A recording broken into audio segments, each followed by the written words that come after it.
सारस और केकड़ा। एक दफा का जिक्र है। तालाब की एक जानिब सारस रहता था। सारस उसी तालाब में मछलियाँ पकड़ता और निगल जाता।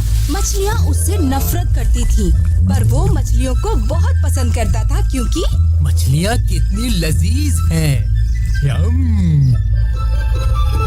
सारस अपनी ग़िज़ा का पेट भर के लुत्फ उठाता। उसे शिकार करके ग़िज़ा हासिल करने में खूब मजा आता। ये क्या हो रहा है मुझे? सारस दिन ब दिन ज़ईफ और कमजोर होता जा रहा था। उसमें अब पहले जैसी तवानाई नहीं रही। उसकी उड़ान भी धीमी हो चुकी थी। मैं थकान महसूस कर रहा हूँ।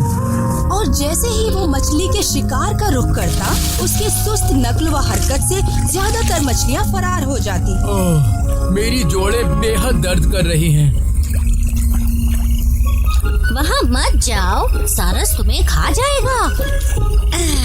ओहो, डरो मत। वो मुझे पिछले 2 हफ्तों से नहीं खा पाया। मैं उसे छेड़छाड़ भी करती हूँ, मगर इससे पहले कि वो मुझे पकड़े मैं बहुत तेज भाग जाती हूँ। देखोगी कैसे? ये देखो, ऐसे। मेरी ग़िज़ा। ये पकड़ा। पर वो सीधा पानी में गिर पड़ा और मछली अपने दोस्तों की जानिब फरार हो गई। देखा तुमने? अब हमें सारस से डरने की जरूरत नहीं है।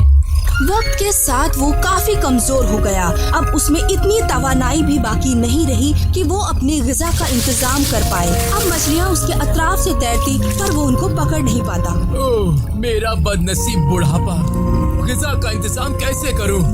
मैं पिछले 2 दिनों से शदीद भूखा हूँ। एक दिन उसे शिद्दत की भूख लगी।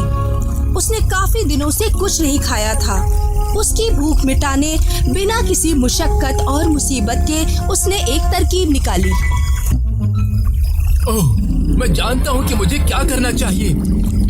सोची हुई तरकीब पर अमल करने के लिए तालाब की एक जानिब वो उदास चेहरा बनाकर बैठ गया, बिना शिकार करने की नीयत से। तब मछलियाँ, मेंढक और केकड़े सोच में पड़ गए कि सारस अपनी ग़िज़ाओं को क्यों नहीं पकड़ रहा है। ओह, वो बहुत उदास है। शायद उसे भूख लगी है। क्या वो मर जाएगा? एक बड़ा सा केकड़ा सारस को उदास देखकर उसकी जानिब गया। सलाम बुजुर्ग दोस्त, क्या माजरा है? तुम इतने उदास क्यों हो? ओह एलिस, इस तालाब के मुताल्लिक एक बुरी खबर है मेरे दोस्त। बुरी खबर? क्या है बोलो? नहीं, मुझ में बताने की हिम्मत नहीं है मेरे दोस्त। बताओ ना, आखिर माजरा क्या है? जानना जरूरी है। मैं भी तो यहाँ रहता हूँ। ठीक है, अगर तुम कहते हो तो। मैं परेशान हूँ क्योंकि ये तालाब बहुत जल्द मछलियों से महरूम हो जाएगा, जो मेरी ग़िज़ा का जरिया हुआ करती है। क्या? मछलियों से महरूम? और कैसे और क्यों? मैंने सुना है कि कुछ लोग इस तालाब को मिट्टी से भर देंगे और इस पर काश्तकारी करेंगे। ओह मेरी खुदाया, ये तो बहुत बुरी खबर है। मुझे दूसरों को बताना होगा। ये तो सच में बहुत बुरी खबर है। हमें इसके बारे में कुछ सोचना पड़ेगा। अब हम क्या करने वाले हैं? कुछ करना पड़ेगा। सारी मखलूक परेशान हो गई सारस की बात सुनकर। ओह मेरे खुदा, आखिर अब हम क्या करें? तुम मिट्टी में भी रह सकते हो, मगर हम मछलियाँ, हम तो मर जाएंगी। चारों तरफ मेरी अफवाह फैल गई। हालात को अपने मुताबिक करने के बाद सारस ने कहा, परेशान मत हो, एक तरीका है मेरे पास। सच में? बेशक, मुझे एक तालाब पता है जो यहाँ से थोड़ी ही दूर है, जहाँ सब के सब हिफाजत से रह सकते हैं। मंजूर हो तो हिजरत करवा दूंगा, बस कुछ ही दिनों में, दूसरे तालाब में, जहाँ सब महफूज रह सकते हैं। हाँ, खुदा के लिए हमारी मदद करो। हमारी मदद करो, हम मुंतजिर हैं। हर कोई जो तालाब में रहता था सारस की मदद हासिल करना चाहता था, मगर मेरी कुछ शर्तें हैं। क्या? क्या? मुझे आराम चाहिए होगा हिजरत के दरमियान, ज़ईफ़ी की वजह से। कुव्वत के मुताबिक मैं थोड़ी सी मछलियाँ एक वक्त में उठा पाऊंगा। हमें मंजूर है। हम राजी हैं। हाँ, मैं भी राजी हूँ। मैं भी तैयार हूँ। तालाब की सारी मखलूक सारस की शर्तों पर उसके साथ हिजरत करने राजी हो गए। उसने अपनी पहली हिजरत के वक्त कुछ मछलियों को अपनी चोंच में उठा लिया, मगर दूसरे तालाब की जानिब जाने के बजाय वो उनको एक पहाड़ी पर ले गया और उनको खा लिया। अब जाकर मेरे पेट की भूख खत्म हो गई। थोड़ा आराम करने के बाद जब उसको फिर से भूख महसूस हुई, तब उसने दूसरी हिजरत का मंसूबा बनाया। ऐसा करके वो अपनी ग़िज़ा बिना किसी मुशक्कत के हासिल करने लगा और कुछ ही दिनों में उसने फिर से तंदुरुस्ती हासिल कर ली।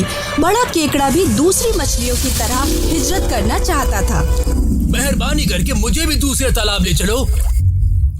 अच्छा मौका है कुछ नया लजीज चखने का। ठीक है, अगली बार तुम्हें ले चलूंगा।